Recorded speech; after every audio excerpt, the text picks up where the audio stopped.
Izindaba zami zokuzidlalela lezi zindaba kukuwena ukuthi uzithatha kanjani. Ngokomthetho ezokuthi uhleke ukhohlwe ziyinkinga nokhwantalala ney'nkinga zomhlaba njengokujolelwa, ukudlelwa. Abanye-ke banezinkinga ezingekho serious bakhathazwa isikhumba esimnyama, bagcobe o-cream befuna-ke ukukhanya babe ama-yellow bone. Kanti abanye bakhathazwa nje amakhekhe wabo axegayo bafuna ukuwaqinisa-ke besebenzisa onsu, ama-stone, ama-Coca-Cola nazo zonke ezinye izinto lezi.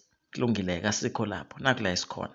Nazi ezanamhlanje zithi, idinwe iyaveva intombazane yakwaMazakhele ephase 1 ngakwesinye nje sezitolo esibhalwe Star. Abanye-ke bebhodla umlilo nje uma bediniwe, yona beyibhodla umzambiya. UNonsokolo uthe ekhaya kubo kukwambotho eBashaweni. Uthi yena uzalwa yinsizwa ezinsizweni, ugxaba lebheshu elatholakala ehlathini lakuMpeshu ngey'khathi zempi kaKhandapondo, umzukulu kaMaliyavuza. Uthi ubaba wakhe uGxaba uyinyanga futhi-ke wamthelela lento yokuthi abe nesiphiwo sokuzwa into abaningi benu abangeke bayizwe. Uthi udinwe uyaveva unya amaphepha angeni nokudla sekuphele izinsuku ezinti engakuthinti ukudla. Mayechaza uthi lento emdinile kangaka ukuthi ufonele isoka lakhe uNemzweni ngezikhathi zabo-9 izolo ebusuku. Uthi noma kuthiwa izinto ziyafana, isiphiwo sakhe asishaye eceleni, siyasebenza nje kahle kakhulu. Uthi uzwile ngesikhathi exoxa noNemzweni ukuthi kukhona umuntu ahleli naye.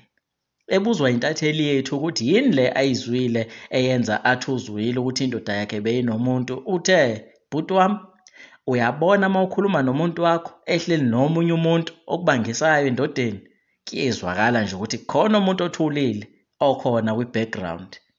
Intatheli yethu uBhese imbuzile ukuthi ngamanye amazwi ngabe uchaza ukuthi uma umuntu ethulile uyakwazi ukuthi azwakale, kuzwakala ukuthi khona umuntu kodwa bethulile lowo muntu.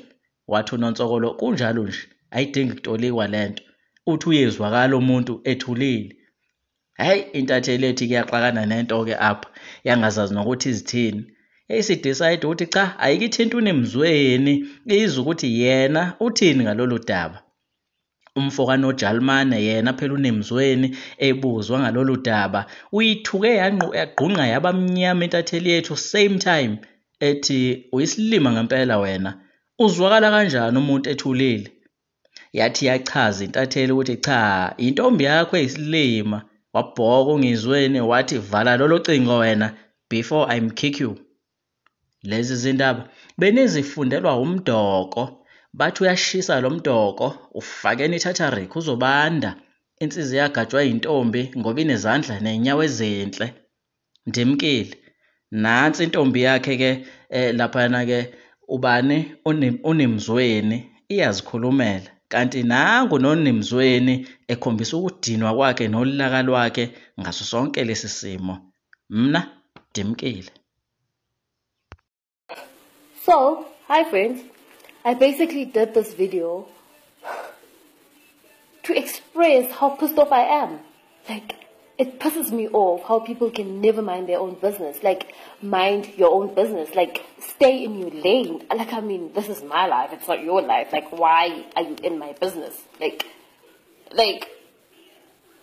who nominated you and made you God? Like, you know what pisses me off as well? These people who think they are irreplaceable. Like, dude, everyone is replaceable. Like, everyone is replaceable. Like, you know what else pisses me off?